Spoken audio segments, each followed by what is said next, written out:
warahmatullahi wabarakatuh.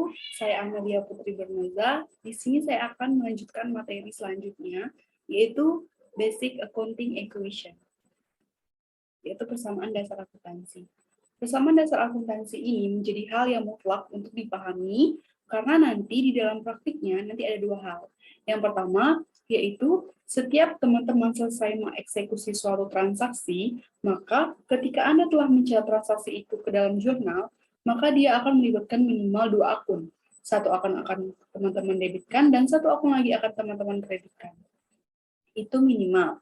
Jadi, bisa saja dalam satu transaksi yang teman-teman catat nanti, ada melibatkan 4 akun. 3 akun di debit dan 1 akun di kredit. Itu boleh.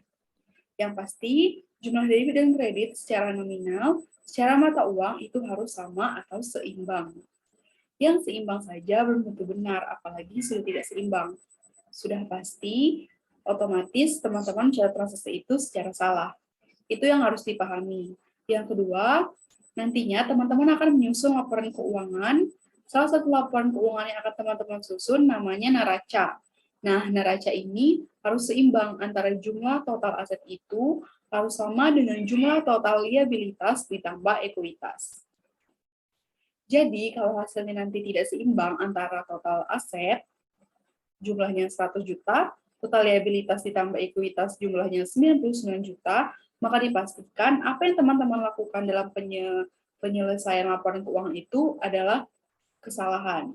Karena yang menjadi tolak ukur nanti itu adalah neraca atau laporan posisi keuangannya seimbang atau tidak. Itu harus teman-teman ingat. Nah, makanya mutlak teman-teman harus mempelajari atau memahami persamaan dasar akuntansi ini. Selanjutnya adalah persamaan dasar akuntansi yang berlaku dalam praktik adalah aset sama dengan liabilitas ditambah ekuitas. Persamaan akuntansi tersebut didasarkan pada konsep teoritis, yaitu konsep entitas. Pada konsep entitas, perusahaan dianggap sebagai suatu entitas yang menguasai jumlah aset dan aset perusahaan tersebut dapat didanai melalui liabilitas atau hutang dan ekuitas atau modal sendiri. Aset adalah sumber daya yang dikuasai dan dapat dikendalikan oleh perusahaan yang berasal dari transaksi masa lalu dan akan memberikan manfaat di masa yang akan datang. Sedangkan liabilitas adalah kewajiban saat ini yang berasal dari transaksi masa lalu dan akan diselesaikan atau dilunasi di masa yang akan datang. Liabilitas juga diartikan klaim atas aset perusahaan yang dimiliki oleh kreditor atau pemberi pinjaman. Sedangkan ekuitas adalah klaim atas aset yang dimiliki oleh si pemilik, maka untuk mengatakan orang itu kaya beneran dilihatnya dari ekuitas. Maka orang sering menyebut bahwa ekuitas itu adalah aset bersih. Kenapa ekuitas disebut aset bersih? Karena untuk mendapatkan ekuitas itu adalah aset dikurang liabilitas, maka disebut aset bersih.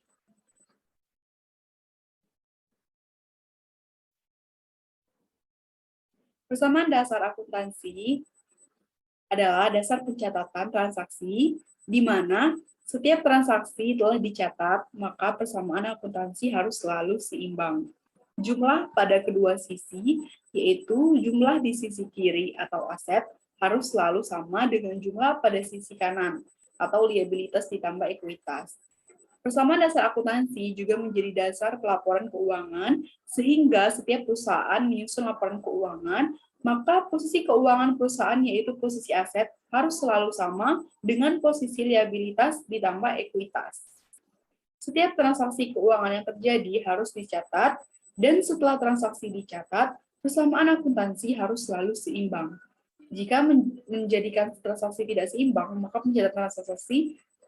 pencatatan transaksi yang dilakukan salah. Dua poin penting untuk memahami bagaimana mencatat pengaruh transaksi pada persamaan akuntansi. Yang pertama, jika transaksi tersebut mempengaruhi akun-akun yang berada pada sisi yang sama, misalnya, akun-akun tersebut berada pada kelompok aset atau akun-akun tersebut berada pada sisi liabilitas ditambah ekuitas, maka satu akun bertambah dan satu akun lagi akan berkurang, sehingga persamaan akuntansi akan tetap seimbang. Yang kedua, jika transaksi tersebut mempengaruhi akun-akun pada sisi yang berbeda, misal satu akun di sisi aset dan satu akun lagi di sisi liabilitas atau ekuitas, maka jika akun di sisi aset bertambah, akun di sisi liabilitas atau ekuitas juga bertambah. Begitu pula sebaliknya. Selanjutnya adalah bentuk kepemilikan bisnis. Bentuk kepemilikan bisnis itu terbagi menjadi 3. Ada perusahaan perseorangan, persekutuan, dan perseroan. Yang membedakan antara 3 bentuk kepemilikan bisnis ini terletak pada bagian ekuitas. Kalau perusahaan perseorangan, maka ekuitasnya itu adalah modal si pemilik. Lalu ada perusahaan persekutuan, yaitu perusahaan yang didirikan minimal 2 orang yang sepakat untuk bersekutu. Maka modal perusahaan tersebut modal sekutu. Nah, lain lagi kalau dia PT atau corporation. Kalau PT, ekuitas dari perusahaan itu terbagi menjadi 2. Ada modal saham atau share capital, kemudian satu lagi ada saldo laba atau laba ditahan. Dalam bahasa Inggrisnya disebut retained earnings. Selanjutnya, pelunasan persamaan dasar akuntansi. Jadi awalnya persamaan dasar akuntansi ini cuma aset sama dengan liabilitas ditambah ekuitas. Lalu, di mana letak pengembangannya ini? Di bagian ekuitas. Jadi, perluasan itu terjadi pada bagian ekuitas.